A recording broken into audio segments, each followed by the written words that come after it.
Resnični kotiček z Diano na Temi. Kids TV. Dober večer, otroci. Danes se bomo pred spanjem družili s snežinkami. Ste za? Aha, Diana vam preberem pravljico z naslovom Snežinke z napako. Le kakšne neki so te snežinke? Pa poglejmo.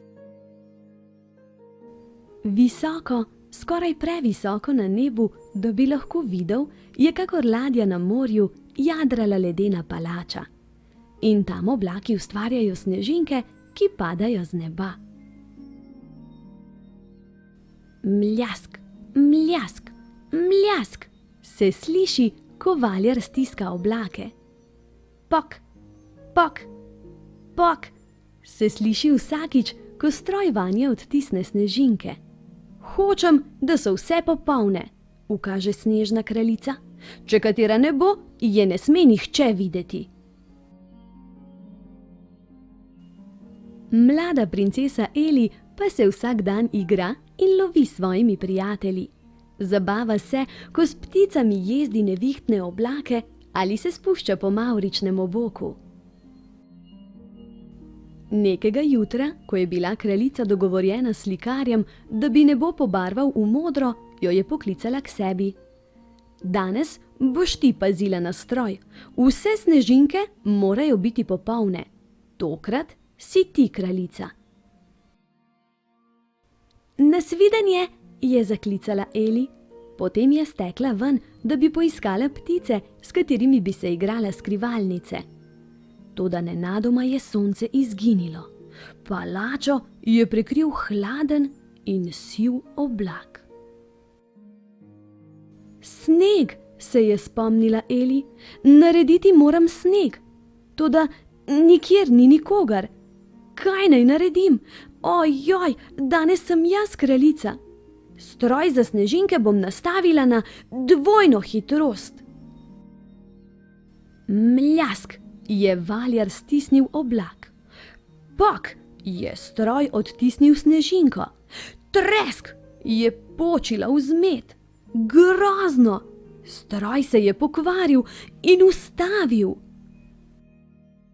Eli se je hitro povzpela na stolp. Pred seboj je zagledala žalosten prizor. Kjer naj bi bilo belo, je bilo še vedno zeleno. Nikjer nobenih snežakov. Otroci so bili razočarani. Ne morejo se sankati ali delati sneženih kep. Brez snežink ni zabavno. Uboga Eli je še nekaj časa strmela navzdol. Potem pa je nenadoma poskočila od veselja. Saj jih lahko naredim sama. Razrezala bom nekaj oblakov. Seveda bodo snežinke drugačne, toda dokler bo snežilo, tega ne bo nihče opazil. Škrt, škrt, škrt, so rezale njene škarje. Joj, tedne bo trajalo, da mi bo uspelo. Ptice so kljuvale in s kljunom obrezovale snežinke, ki so bile kmalu nared. Nekatere so bile velike, druge majhne. Popolne so, je bila navdušena Eli. Raztresimo jih! In bregovi so postali beli, kakor zaledenele žemljice. Otroci so snežinke lovili z nosovi in jeziki. Strehe hiš so se spremenile v bele rjuhe, na ulicah in na dovozih pa so ponosno stali snežaki. Potem se je vrnila kraljica. V rokah je držala snežinke. Ne razumem, je rekla. Vsaka je drugačna. Oprosti, je rekla Eli. Naredila sem napako. Pokvarila sem stroj, zato sem snežinke izdelovala ročno. Res je vsaka drugačna, a to ni nikomur mar. Vsi jih imajo radi takšne, kakršne so. Kraljica je od zgoraj ujela prizor, ki se je ponujal spodaj. Vsaka snežinka je na svoj način nekaj posebnega, vendar skupaj ustvarjajo čudovit prizor, je rekla. Potem je ponosno objela Eli. Pametno si ravnala, tvoje snežinke so mi zelo všeč in to je najboljše sneženje doslej. Visoko, skoraj previsoko na nebu, da bi lahko videl, je kot ladja na morju jadrala ledena palača. In tam sta snežna kraljica in princesa Eli skupaj izdelovali snežinke, ki sta jih ob hladnem zimskem vremenu raztrosili z neba.